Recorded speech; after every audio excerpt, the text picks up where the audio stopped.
Hello दोस्तों, मैं हाशमी बात कर रहा हूँ यूरोप से। कुछ लोग ख़ुसूसन पुर्तगाल के हवाले से काफ़ी मालूमात लेना चाहते हैं कि क्या पुर्तगाल हर शख्स आ सकता है, और अगर आए तो क्या सहूलियात हैं और क्या मुश्किलात हैं यहाँ पे। तो मैं दोस्तों को एक हकीकी तस्वीर यहाँ की दिखाना चाहता हूँ।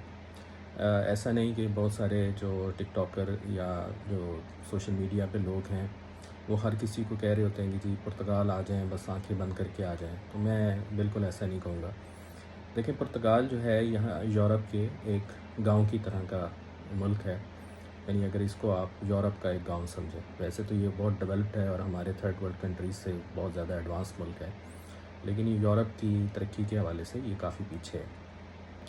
अगर आप बग़ैर तैयारी के यहाँ पे आते हैं और आप फाइनेंशियली अफोर्ड नहीं कर सकते, तो यहाँ पे काफ़ी मुश्किलात हैं। इसकी जो आसानियाँ शुरू होती हैं वो आपके टीआरसी कार्ड के बाद शुरू होती हैं कि आपको फ्री ज़मीन भी मिल सकती है, आपको जो सैलरी कंपनसेशन भी मिल सकती है, बेरोज़गारी अलाउंस भी मिल सकता है। और ख़ास तौर पे जो एक ज़मीन और जो काश्तकारी के हवाले से है, और कुछ स्पेशल सेक्टर हैं जहाँ गवर्नमेंट आपको एड देती है, तो वो सारे मामलात काफ़ी बाद में आते हैं। पहला जो वक्त है जो 1.5 साल से 2 साल का है, वो सर्वाइवल का जो टाइम है, उसमें 400 से 500 यूरो का एक पर्सन का ख़र्चा है। आप इसे पाकिस्तानी रुपीस में, इंडियन रुपीस में कन्वर्ट कर लें।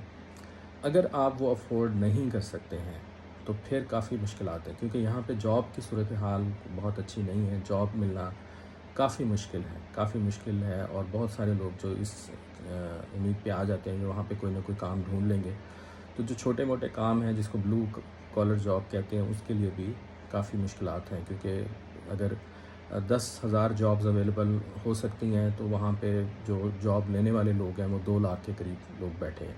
तो इसमें मैंने मतलब आसान उसमें बताया कि अपॉर्चुनिटीज़ इस लिहाज से जॉब के हवाले से कम है। बिज़नेस के हवाले से भी जो है इसलिए मुश्किलात हैं कि बहुत से लोग अपना सरमाया यहाँ पे लेके आए हुए हैं। एक तो ये कि बिज़नेस इस लिहाज से इसलिए महंगे भी हैं कि वो हाई डिमांड में है। दूसरा ये है कि यहाँ पे बिज़नेस फेलियर की रेशो भी बहुत ज़्यादा है। तकरीबन 70% जो नए बिज़नेस हैं, 70 to 80% नए बिज़नेस जो हैं वो पहले साल ही फ़ेल हो जाते हैं। उसकी वजह यही है कि ना काफ़ी सरमाया होता है, मज़ीद फिर उसको जो कंटिन्यू रखना है वो मुश्किल होता है। तो देखें, जब आप यहाँ का सफ़र कर रहे होते हैं तो आप पहले अपने जहन में ये रखें कि आपके पास कम से कम 1 साल के जो आपके डे टू डे एक्सपेंस हैं वो आपके पास होने चाहिए। अगर ऐसी नौबत आ जाए कि पहले दूसरे महीने ही आपको किसी दोस्त से, किसी या घर वालों से कर्ज़ मांगना पड़ जाता है, या पैसे लेने पड़ जाते हैं या पड़ सकते हैं, तो फिर आप ये समझ लें कि ये मुल्क आपके लिए इतना फ़ायदेमंद नहीं हो सकता, और यहाँ पे आपकी मुश्किलात बहुत ज़्यादा हो सकती हैं। क्योंकि यहाँ का एक जो इमिग्रेशन प्रोसेस है वो काफ़ी स्लो प्रोसेस है तो सही। यानी कंफर्म आपको यहाँ पे इमिग्रेशन का काफ़ी, अगर आप कोई इलीगल काम नहीं करते और आपकी जो पुलिस रिपोर्ट है आपके मुल्क में भी अच्छी है, तो आपको जो इमिग्रेशन के चांसेस तो बहुत ज़्यादा हैं। लेकिन उस सफ़र तक आने के लिए मुश्किलात बहुत हैं, और उसमें अगर आपके पास एक मुनासिब सरमाया नहीं है, तो यहाँ पे जो है आपको अपनी कम्युनिटी के भी बहुत तब्दील शुदा लोग मिलेंगे जो बहुत ज़्यादा ताउन करने में आपको आमादा नज़र नहीं आएंगे। तो इसलिए इन चीज़ों को ज़रूर सोच लें। ऐसा नहीं है कि जो भी ये कहे कि जी अंधाधुंधा आप यहाँ पे आ जाएं, आपको अपनी पहले प्लानिंग ज़रूरी करनी है।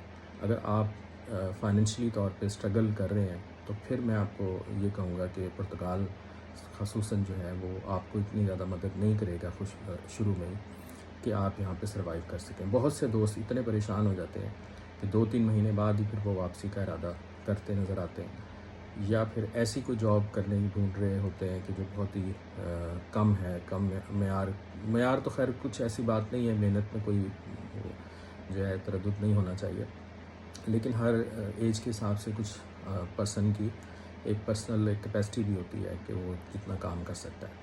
तो ये मैंने कहा कि मैं ज़रूर दोस्तों को बता दूं, जो पूछते तो रहते हैं कि जी पुर्तगाल आएंगे तो वो शायद पूरी हालत तब्दील हो जाएगी। तो ऐसा नहीं है, यहाँ पे आप एक लंबा सफ़र है। हाँ, अगर आप वो कर लेते हैं तो फिर ये है कि आपके लिए एक ब्राइट फ्यूचर, ख़ास तौर पे आपके बच्चों के लिए एक यूरोप में अच्छी एक बेस बन सकती है। लेकिन उसके लिए आपके पास अफोर्डेबिलिटी होनी चाहिए इसके लिए। तो बहुत शुक्रिया दोस्तों।